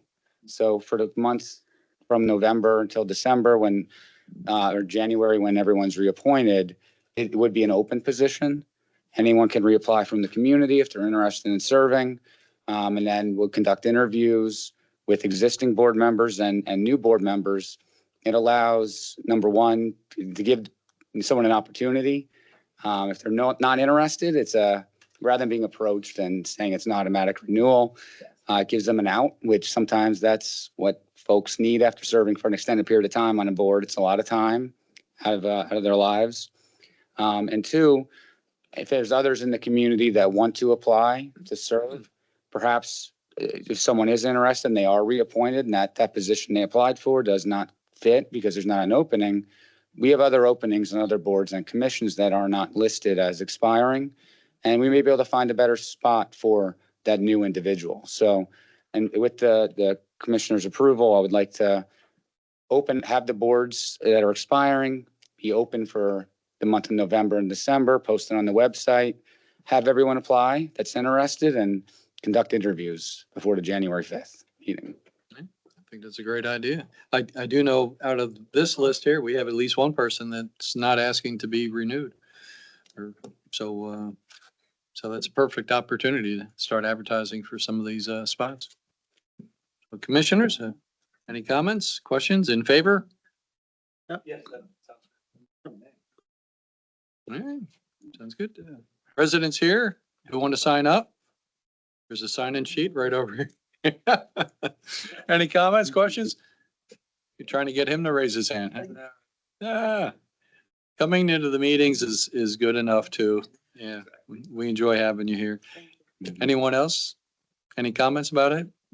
If you do have an interest, feel free to reach out to Don. He can give you an explanation on the job description, I guess you want to call it. Okay. We have a couple of people I'm looking at right now. Fit really well in the historical commission.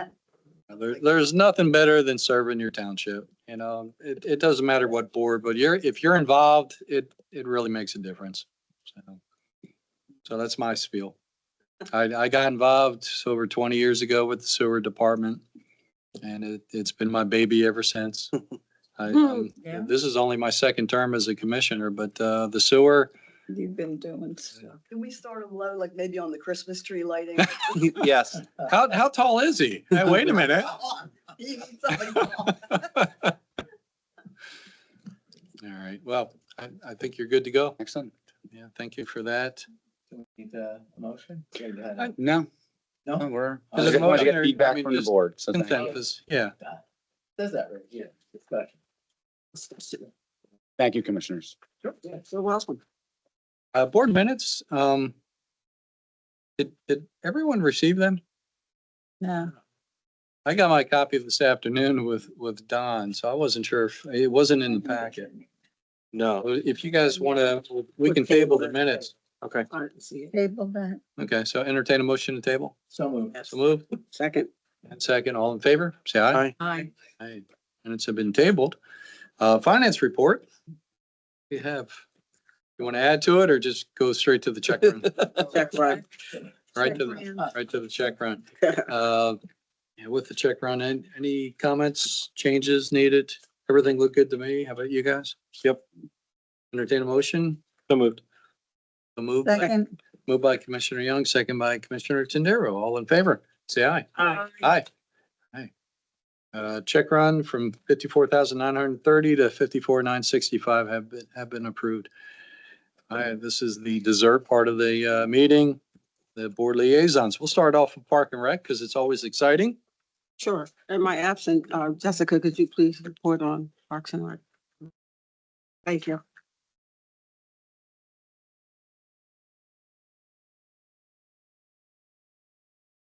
We just recapped Halloween party. We had 90 participants. That was really fun. Cleanup crew we talked about. We had in just 2 hours at North Bailey, 32 bags of trash and 4 tires found, which is incredible. And thank you to everyone who came out for cleanup crew this past year. You were wonderful. We're excited for next year. Tree lighting, December 7th, here at the Township Building at 5 p.m. We'll have the Meister Singers from the Coatesville High School, Shannon Cooper's dance coming out to do performances.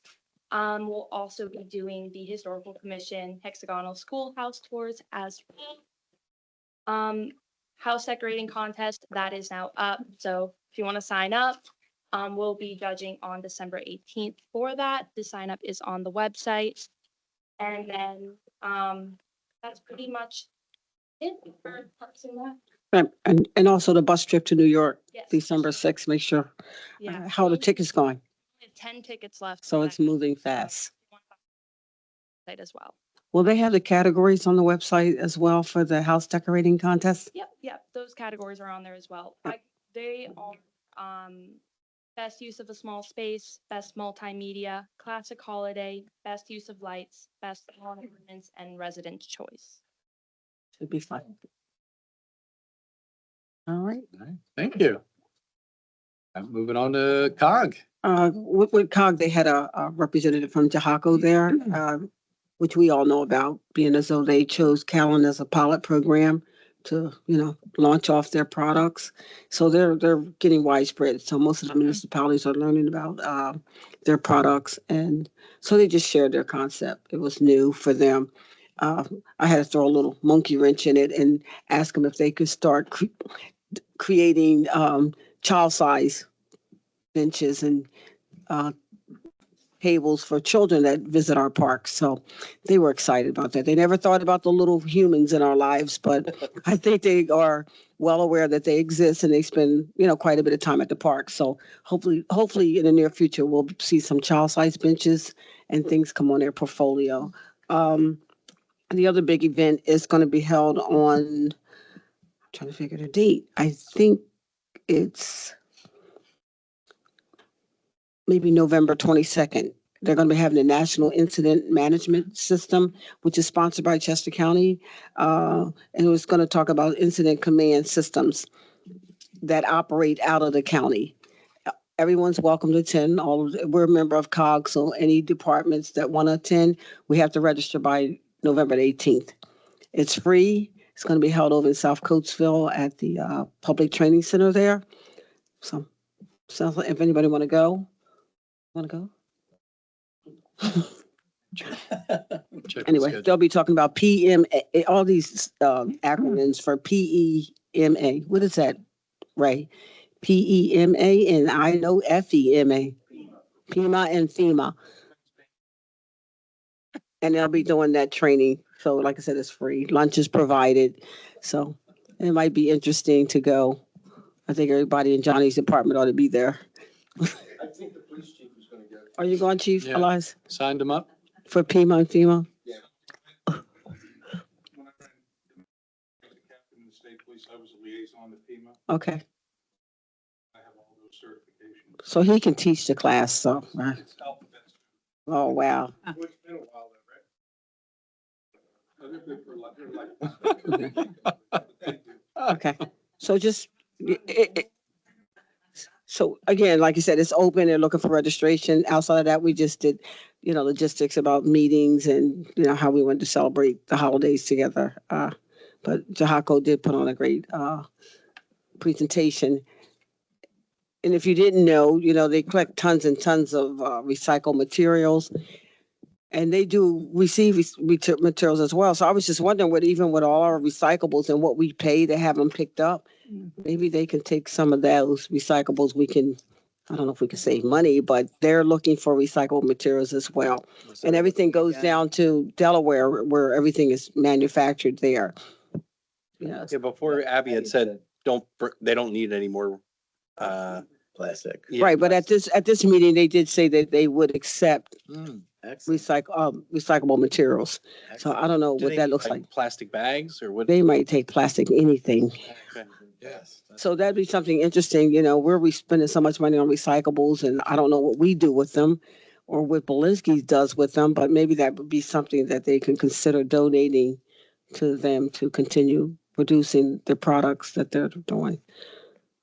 Yeah, I know Acme has they used to, a place you could take your plastic bags to. Mhm. And one of the benches in Municipal Park was actually donated by Acme. Oh, cool. So I know they used to, and maybe we work with the, if they need plastic bags, we work with the grocery stores to maybe set something up that they can collect Okay. from there. Yeah, Alright. they do. Do they? Thank you. Thank you, Jane. Municipal Authority, my sewer. The contractor for Cal Meeting House Road Extension completed installing the 8-inch main and connected it to the existing line on Granger Lane and is now working on installing the remaining laterals. So that project's almost done. Also at our October meeting, we approved the format of the contractor service agreement for the 2026 grouting project and authorized staff and authority engineer to proceed with obtaining CoStar's pricing from the Sewer Specialty Services Company to be presented at the authority's November meeting, which is on Monday. So if you want to come check out how the sewer works, Yeah. stop on by. Be nice. It's really exciting. Can imagine. It's almost exciting as Park and Rec. Almost. Pay to play though, you gotta. Yeah. If you can flush your toilet, we're doing a good job. All right. And, and we also approved the meeting dates for 2026 as well. And next, DARA, the Future Expansion Plant Modernization Project. That is a mouthful. The DARA board is still proceeding with the project to modernize the existing wastewater treatment facility. And the contract bidding is expected for the summer of 2026, and construction hopefully will be completed about 2 years later, within the 2 years. So that's exciting. Our township does need the extra capacity out of the DARA plant. All right, and then moving on to the fire board, we haven't had a meeting since our last meeting. But on a good note, the email that we received from Ray, we are expecting our fire apparatus about mid-January. Yep. A new truck to play with. All right, so we can answer any of the calls on the bypass and any homes that will need it. All right, thank you. And next, Historical Commission. Hey, everyone. Historical Commission is busy as ever. We'll meet next Wednesday night. We have a couple of new people interested and we're putting it out there for some new members. Last night, we had our first public meeting to discuss the proposed historic preservation ordinance. I think there are about 35 people here. And it went really well. No one came in with torches and. Well, they had to check him at the door. That's why. Was that it? So it was really great, great communication, and, Cal just keeps going up the ladder in the county historical concerns. We're really respected now, and for a township that no one even recognized for a long time. And we have I'm not gonna go on anymore. It's late, so. When they are coming over for, we're doing a major event June 20th next year for America 250 in conjunction with Parks and Rec, OCHS, and the Friends of Spackman Farm nonprofit. And we have the mayor and, some dignitaries coming over. We're talking about doing a portal to connect with them for that day. It's going to be pretty cool. So yeah, that's their first visit, I think, in a while. Should be exciting. Lincoln Highway. So I don't have any report for Lincoln Highway, but I just want to recognize our EAC group.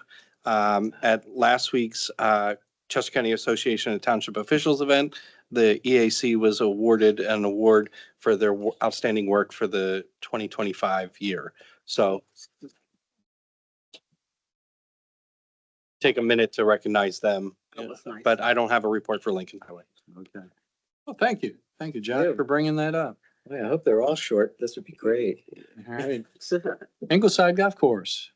Okay, club memberships are available with discounts to Callan residents, seniors, juniors, family, and veterans. Also, if you purchase a 2026 membership, you will receive free 2025 membership through the year end. September revenue and activity were solid, as were year to date. Planning for events and fundraisers throughout 2026, led by John as event manager, are expanding, beginning to attract and plan for 2026 events. Joel Cummings, the golf pro, is engaged in golf lessons. Golf course improvements are providing greens ready to play. Leaf cleanup is ongoing, and repairs to sprinkler system are progressing. Our next golf meeting, our next golf committee meeting is Monday, December 8th at 12 noon. Great job, Nicole, and the entire Ingleside golf team for a robust 2025. The weather still says golf, so go out to play Ingleside. That's it. Thanks again. Thank you, Lorraine. All right, next additional business. Any at this time? I have one additional business item. So next meeting, I will be in Slippery Rock. So I'm hoping that the virtual option is an option by then. But if not, I always thank the staff at the year end. So I want to take that time to do that here while I'm in person. Okay. So I just want to thank the staff, our volunteer fire company, our EMS company, for all the work that they've done throughout the year. Municipal government is the most visible as well as the most accessible government in the country. So you can come here anytime you want and voice your concerns, and we are here to listen to you. You go to Harrisburg, you don't get to address the body of House of Representatives, but here you get to address the five of us anytime you want at any meeting. So I want to thank the staff who do an amazing job every single year. I want to thank the volunteers at the fire company, as well as the EMS that does such great work for us. I also want to thank the residents of Callan Township for the letting me serve for the last 4 years, and grateful to serve for 4 more years coming up next year. But want to thank the board members as well. We put a lot of time in, a lot of long hours, a lot of meetings, and everybody takes time away from their families and their kids and, you know, relatives and things like that. So just thank you to everybody, and want to wish everybody a happy holiday season, Merry Christmas, and we'll see you in the new year.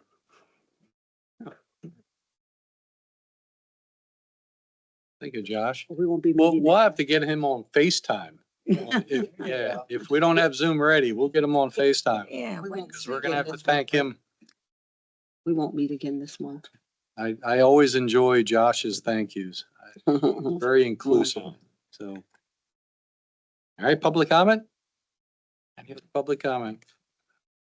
All right, well, I will entertain a motion to adjourn. Moved and second, all in favor, say aye. All right. Meeting adjourned. Happy Thanksgiving, everyone.